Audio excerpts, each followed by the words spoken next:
was delegated with the introduction part, so I'm going to go ahead and Thank do you, that. Orly. So, first, hi Sarah, so nice to see you.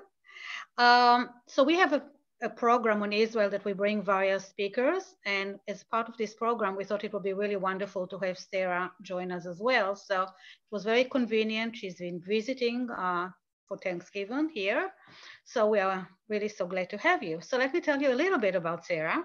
She grew up in Cheltenham, graduated from McGill University, and made Aliyah in 2013.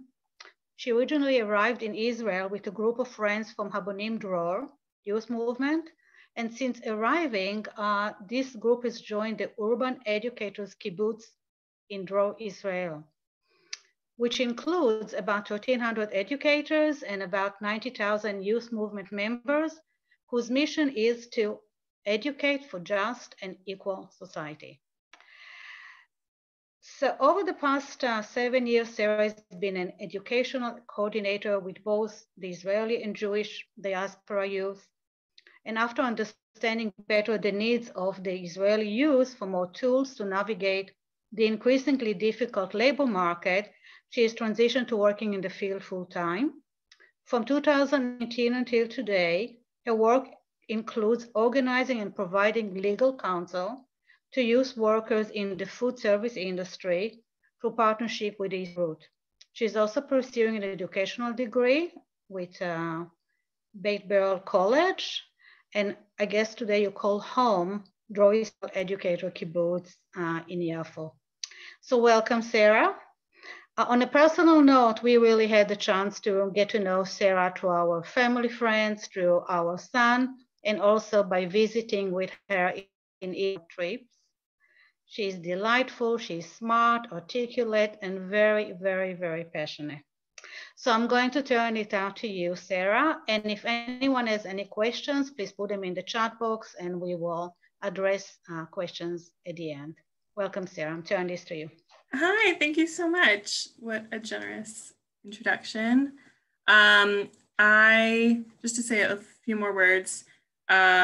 So Dror Israel is a movement of adult educators who grew up in a youth movement that was really value-based education around equality, justice, and an inclusive society in Israel. And after being educated as kids towards these values, there were people who, as they got older, wanted to continue to dedicate their lives to this thing.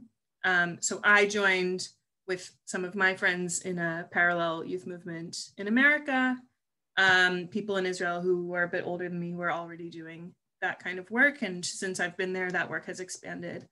And we reach more and more kids and and young adults and adults and do more and more activities. So today specifically, I wanted to talk about kind of a bit of a foundation of what that work is in general, and then how that met COVID and all of the challenges that COVID brought. I'm gonna share my screen if I can. Whoever is hosting. I'm gonna give you permission. Just give me 1 second. Fantastic. Yeah, we have sort of limited time and there's plenty that I could talk about for many, many hours. So I'm gonna try and keep this in one kind of thread around the last few months, but I'm happy to answer questions at the end. Will it work now? Yeah. Okay, can everyone see? Okay, come on. Okay, so Dror Israel facing the challenges of COVID-19 in Israel. A big basis of what we do is trying to meet the needs of Israeli society and trying to be realistic about what those needs are.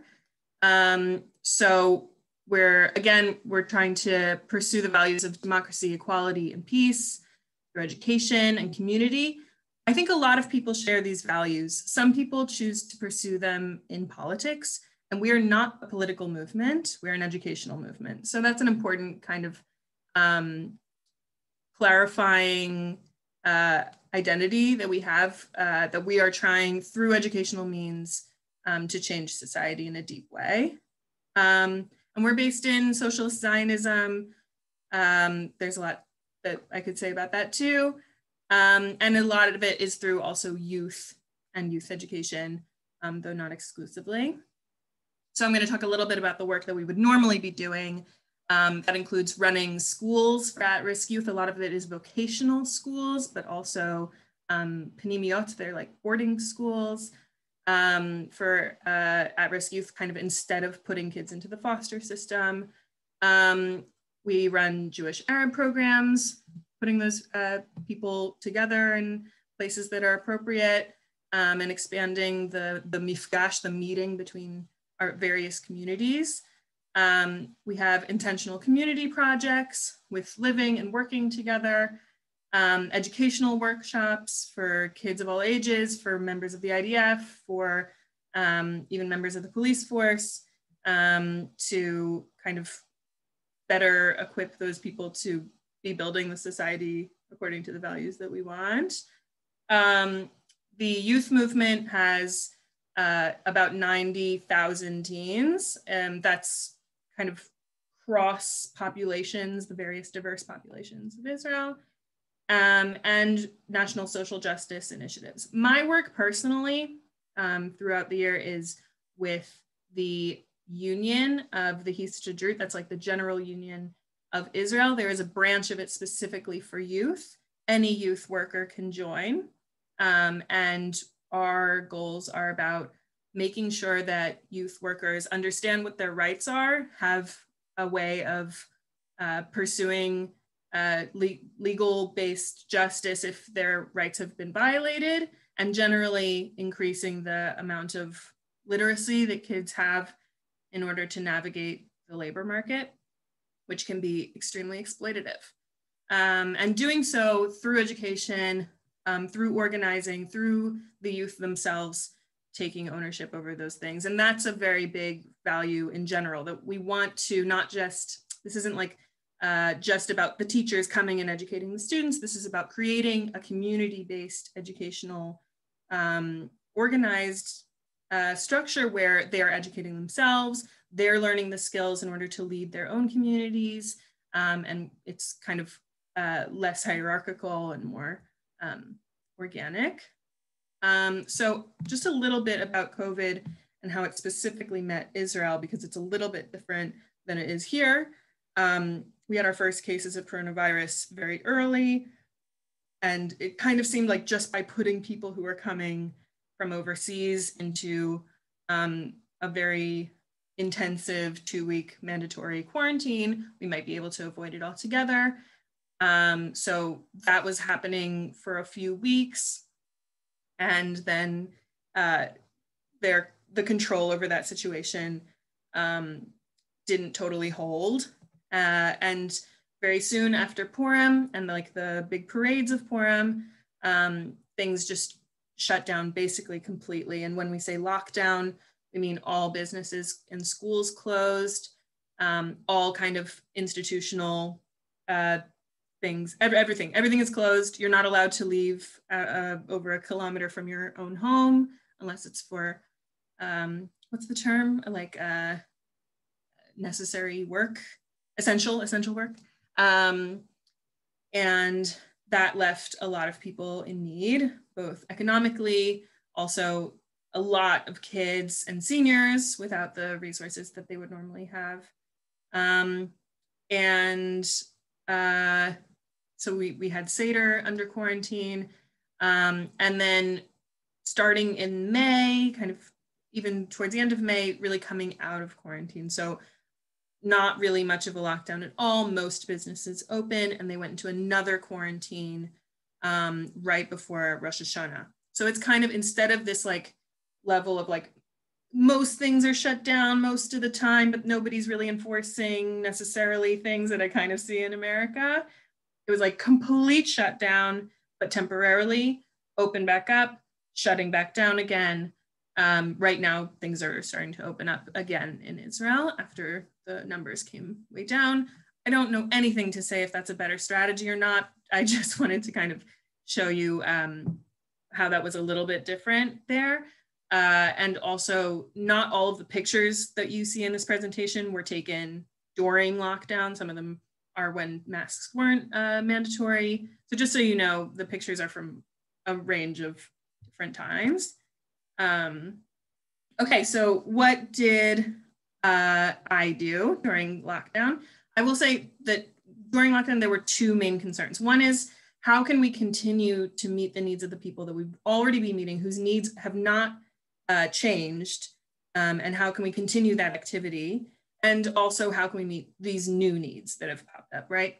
So I did two main things. Here on the right is a picture of me and my Sabet, my working group staff, who work with youth, specifically in the food industry. We have these flyers that are explaining what all of the laws around unemployment are and giving them more information about how to turn to us if they have questions. We had a hotline that ran 24/7 for a while not 24/7, but it was 7 days a week, not every hour of the day, but people could call in with their questions about their rights in a time of quarantine. Unprecedented times. These were very confusing.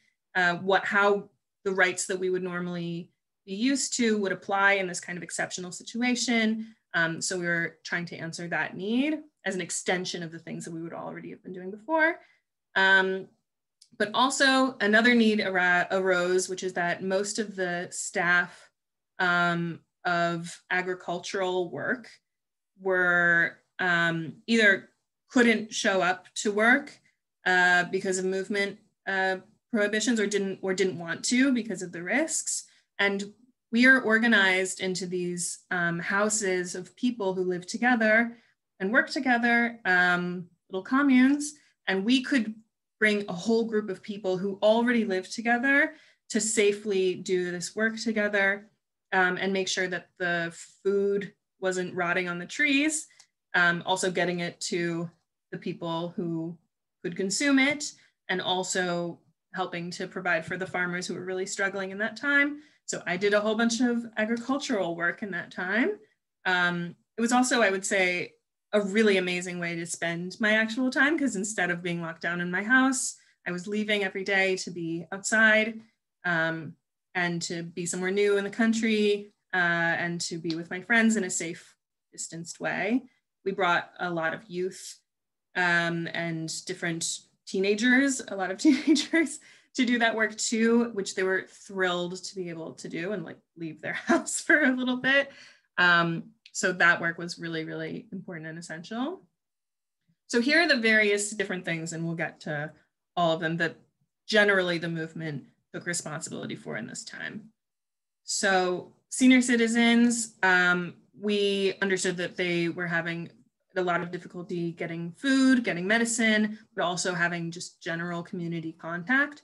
So not only did we take responsibility for delivering a lot of meals and getting a lot of the like medication transportation that we needed, we also had call centers where we were just calling people from our neighborhood. One thing that I missed in saying is that we live in these kind of small urban kibbutzim around the country, which means that we both are organized nationally with each other and can mobilize together very quickly, but also we're very connected to the communities that we live in. So we're very connected to the seniors, for instance, that live in our neighborhood. We have a list of people that live in our neighborhood and we can call them. We're also the ones delivering their meals. It's a much more personalized connection. So I think a lot of the way in which we were already structured to do those things together and rely on each other and organize each other quickly was really an asset into mobilizing very, very quickly to doing all kinds of services that the government, for instance, had not been able to mobilize quickly enough. In a lot of ways, the work that we ended up doing was there then in partnership with different government agencies, but we didn't want to wait for somebody to tell us what to do. We just wanted to do it. So that's one of the things that we were able to do. Another thing that we did is, right, this agriculture work. It was very fun. And also it was really important.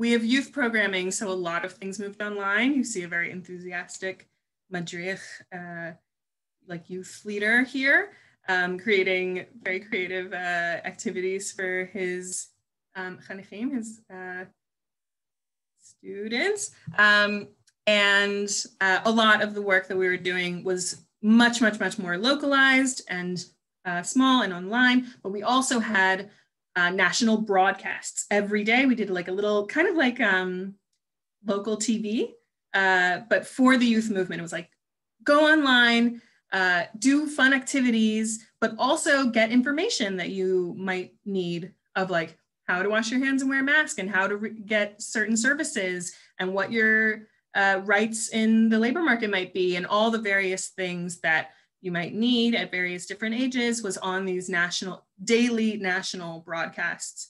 So it was kind of both organizing things that would normally happen at a local level, just switching them online, but also nationally trying to meet more and more needs in an organized way.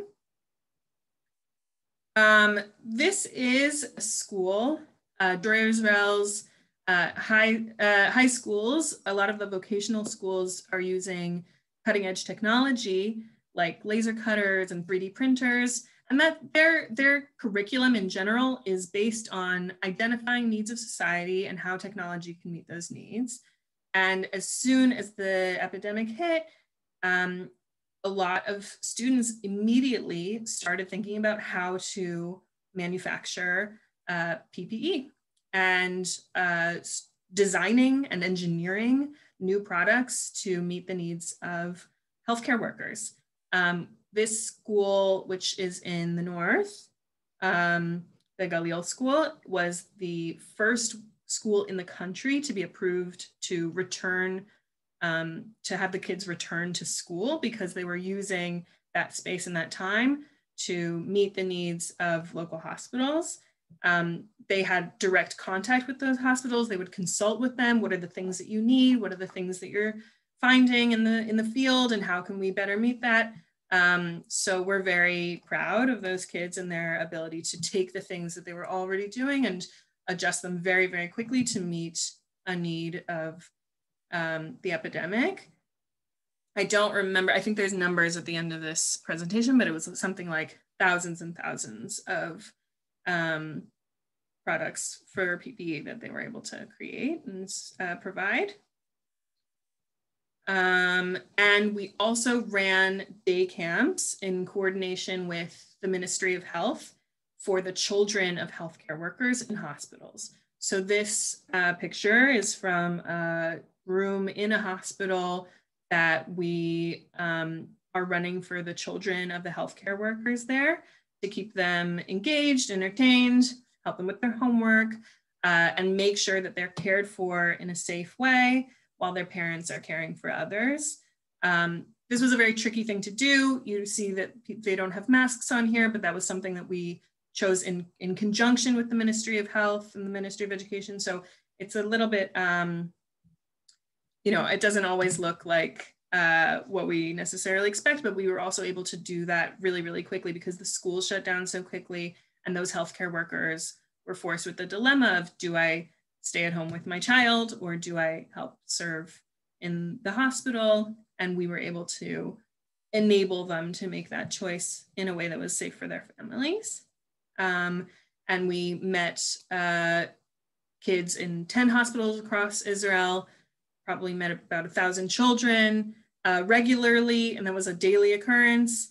And then also we found that when the lockdown kind of eased up and the kids went back to school, they were like, we want to go back to the day camp. So when things locked down again, we were able to mobilize again and even more.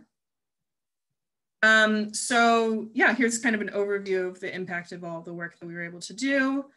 10,000 face shields distributed from the school, 80,000 members of the youth movement was able to participate in online meetings, over 1,000 children in these daycare for essential workers, children, and delivering food, medication, supplies, and speaking with over 6,000 senior citizens. And in the field of agriculture also, we were able to pick a lot of different produce around the country. We had about 800 workers on 50 farms. We received for this work that we just kind of did without being told to do it, we received an award from, like a volunteer award from the IDF. Is like a translation of the award, and also a award from the president on those of that volunteering.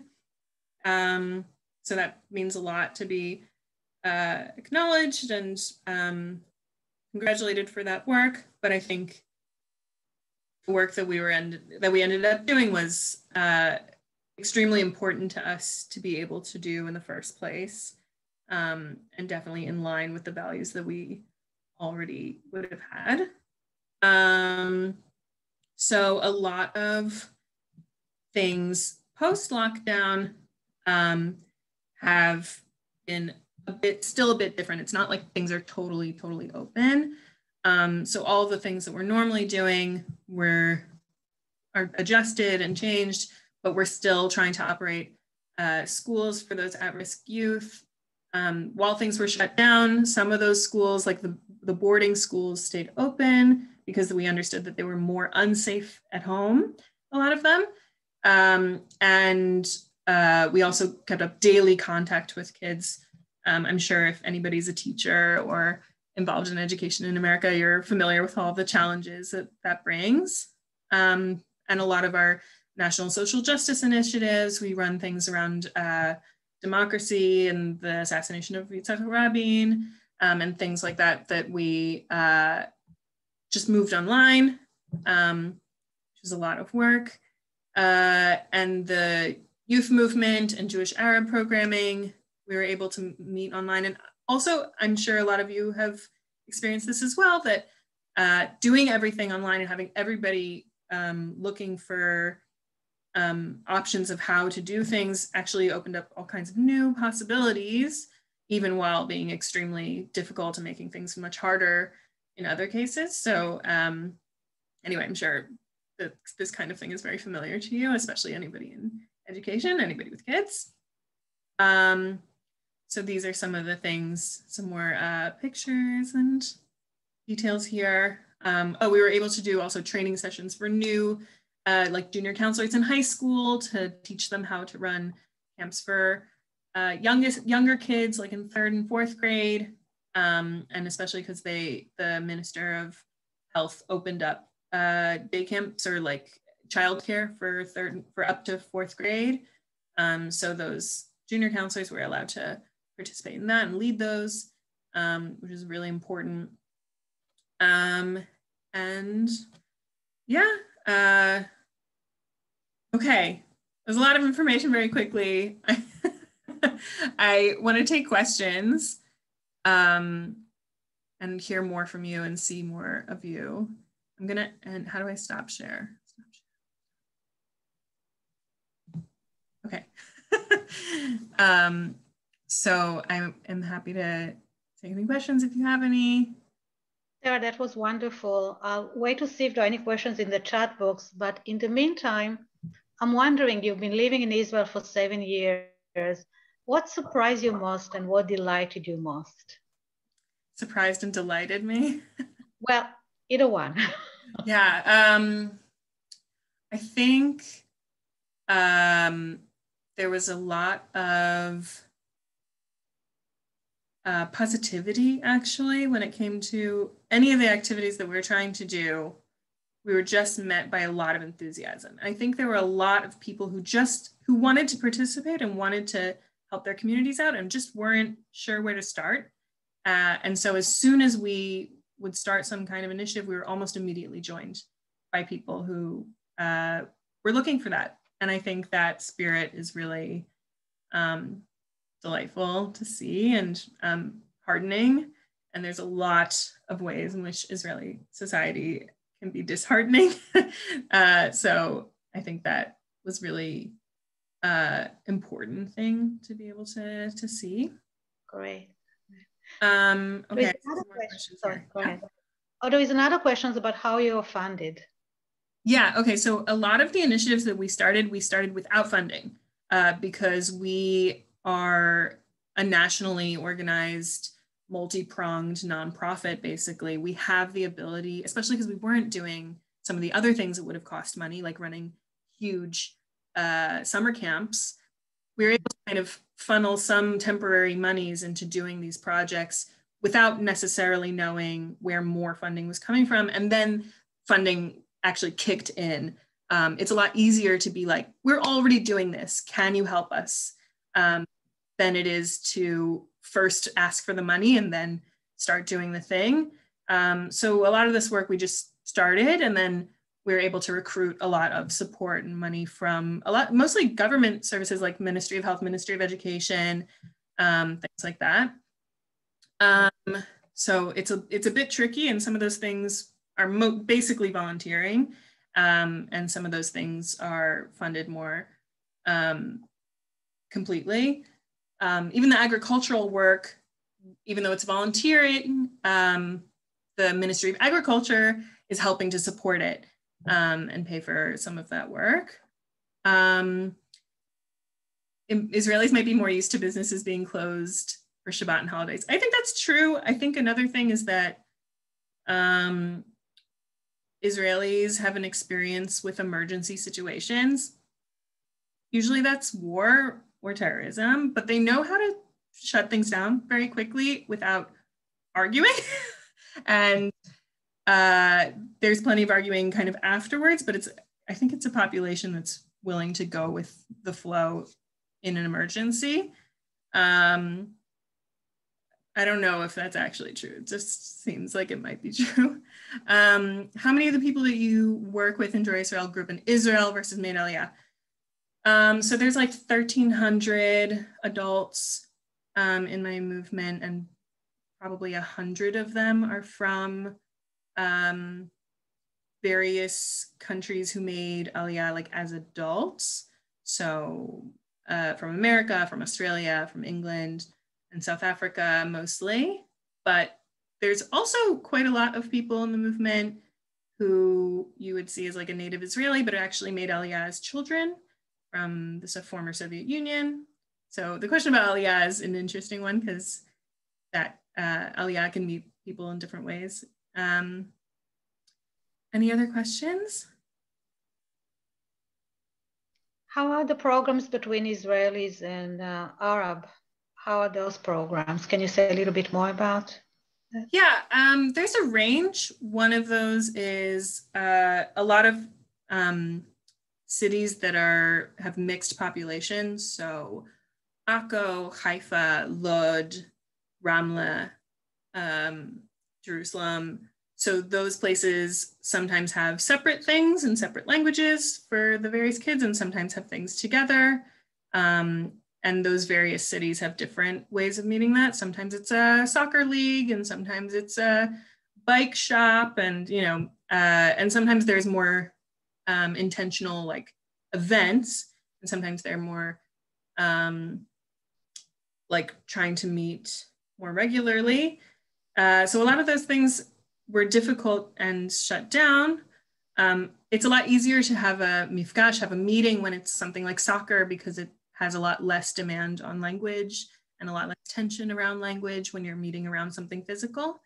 So that was a bit difficult, but there was also a lot of ways in which doing something online was really easy. We had a daily, one of those like national broadcast things was done specifically for kids who were interested in that meeting. And it was a daily Arabic lesson and Hebrew lesson side by side that kids could log into, which was very cool. How do you find the experience of living together in an urban kibbutz compared to how you lived before? I think it's an interesting question in normal times. It's a different question, I think, sometimes in COVID times. I feel like I have a lot of community. I don't feel like I'm alone. I feel like both in terms of my own needs and being able to meet them, but also trying to be a person who's meeting the needs of the society around me. It is extremely comforting and inspiring to be a part of something that's collective in achieving those goals. And COVID has made me see that in a very big way. I think I've always had roommates in college and afterwards, so that kind of lifestyle isn't like so foreign for me, or isn't so different. But I think trying to create an intentional community, trying to think critically about work and home life and how to meet my needs and everybody's needs in a way that works for us is definitely how I would like to live in general, and has been great for me. But it can also be hard. But I'm sure everybody finds that living just with their families in COVID can be hard. So it's, we all have our challenges. Yeah, I don't know. Living in Israel is hard. And so, learning the language, learning the culture, learning to understand that when people yell at you, they're just trying to be helpful. These are things that we learn when we move to Israel, and, but I think it's been an adventure. And also every year I feel a little bit more Israeli and a little bit more able to navigate that. Yeah, any more questions? That was so wonderful. Thank you so much. Rabbi, do you have any other concluding thoughts or comments? I just want to thank Sarah for joining us, and it's really wonderful to hear about this organization. I did put a link to their website, and I specifically tagged the donate button, but you can just go for information as well, so that we can support Sarah's work. It really just sounds like incredible work. And we're so blessed to know you, and we're so proud, and I can see how proud your parents look, which is also really wonderful. And I bet Rabbi Holland does not have his video on, but I bet he is also quelling because he watched you grow up and sees all the wonderful work that you're doing. So I want to thank you for the work that you're doing, and just also always interesting to me to see how culturally different things are in Israel than they are here. And I know from living there briefly that it's a very difficult adjustment to make. So I'm very much in admiration of you. Thank you. It's a pleasure to be able to do this meeting when I don't have to wake up in the middle of the night and make my parents proud and see some familiar faces. Thank you so much for giving us the opportunity. I'm gonna stop the recording